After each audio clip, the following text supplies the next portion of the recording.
Hey guys, this is Ryan Schambers, PC winner from Fremont, California, and I will be reviewing Gigalith today.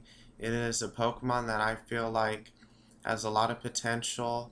I ended up bringing it to all of my tournaments so far, even San Jose, and not in the Premier Challenge at San Jose, but pretty much everywhere else. So I felt like I needed to start making YouTube videos. There weren't a lot of competitive analyses on YouTube.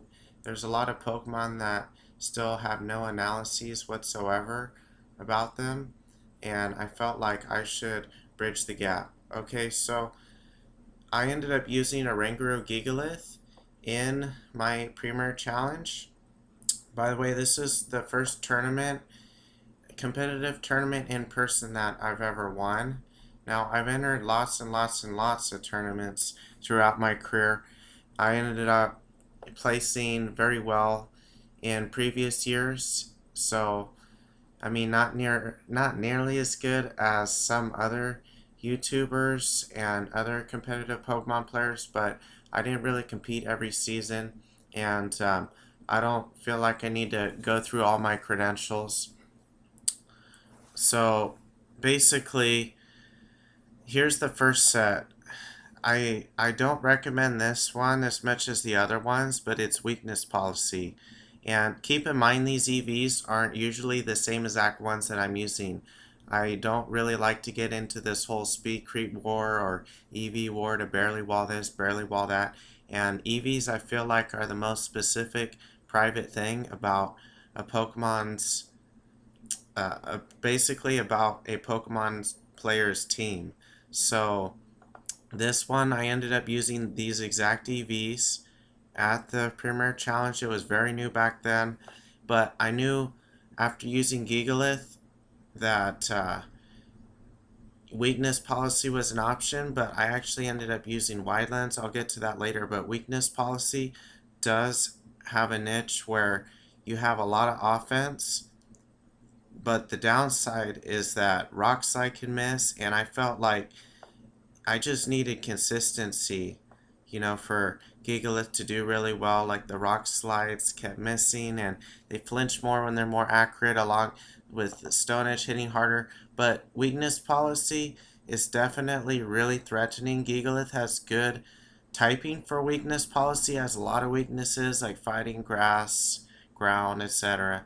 Okay, so the next one is wide lens. This is the same exact Gigalith I used, except I used Earthquake over Substitute because I used it with the Ranguru, and it gave me great coverage for Garchomps and other things that pretty much walled Gigalith really hard.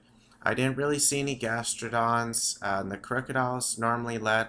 A lot of the Pokemon that counter it, Gigalith normally led, and that's why I felt like it ended up being really good at that Premier Challenge.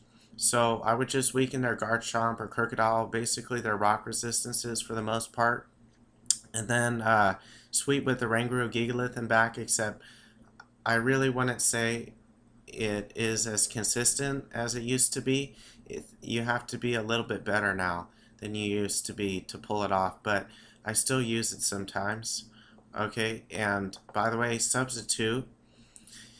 This Substitute is good if they're trying to stall out Trick Room. It's good for blocking status. It's good for catching them off guard. It's also good even if they know you have Substitute in best of 3, because then it forces them to want to protect less, and then it means they're less able to stall out your Trick Room. And if they do, you can get a sub up. Okay, there's some points where you have, like, let's say Drampa Ally, and you can Hyper Voice finish off both opponents and you get a free sub. So that's also why I like sub.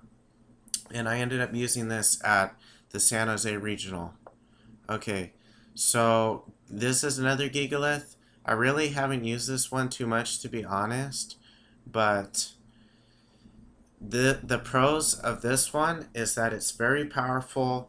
You do have a perfectly accurate rock move, so you don't have to Stone Edge all the time, because that's why I was using wide lens, so that I could Stone Edge, let's say, a Rockrunnid in Trick Room. And a Rockrunnid, by the way, has very little counters to it, or things that super affected, like, and they use Marowak with it. So I like the rock move Stone Edge. That's how I was able to beat Hui Ha in one of my battles at the Premier Challenge. So there's things that use wide guard frequently to slow down Trick Room teams, and that was a big problem for my rock slide, so I felt like I needed a strong Stone Edge, so I could definitely see why people are using Rockium Z. That Z move is super powerful. Okay, and then the fourth move, it really depends on your team. It could be Earthquake, it could be Sub. Sub goes well with almost every team. I just thought it would be cool to maybe try out Superpower, on this type of set. It's good for maybe a few things like Porygon 2 and Magnezone if you don't want an Earthquake your own guy. I see a lot of people using Gigalith with Porygon 2 or some other type of Trick Roomer. I actually used it with Mimikyu. I felt like I should have picked 2 Trick Roomers at regionals, so that's something I really need to look into more. I just felt like just one Trick Roomer and 2 powerhouses just wasn't enough. I was hoping they couldn't slow down Trick Room enough, but if they get lucky enough with the protects and switching out, they can wall anything.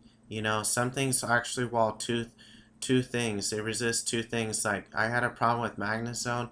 I actually didn't pick Earthquake this time around. I actually picked Substitute on Gigalith, and I wasn't able to kill Magnezone, so they actually walled my Hyper Voice and my Rock Slide, and then whenever I would try to Flamethrower, they would protect. Whenever I went and attack it, they would attack. So it's just, they out-predicted me, and I really am probably not going to pick a Trick Room team from now on, at least not make it the main part of the team, and if I do, I feel like I would need 2 Trick Roomers, but that's just going off on a tangent. Gigalith has Sandstorm, it has tons of defense. Its special defense is just as high as its defense in Sandstorm. So this thing changes the weather. It's practically the slowest mon in the game, other than Torkoal, but even versus Torkoal, it can wall a Solar Beam.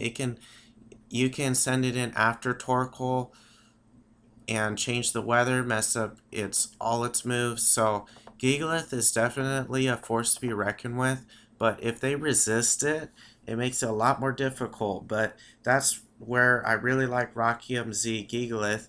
It can target the one that takes it neutrally or super effectively, and just one shot almost every Pokemon or finish them off. Those really hard to kill bulky Pokemon, like let's just say Melodic. Okay, so I hope everyone liked the analysis. It took me a while to figure out some of this recording stuff. I really need a lot more help on it, so I'd appreciate any feedback. And I'm going to be making a few more videos. I'm going to be making actually a lot more videos, but I'm going to be releasing them probably every 2 days or so. Okay, so stay tuned for the next one.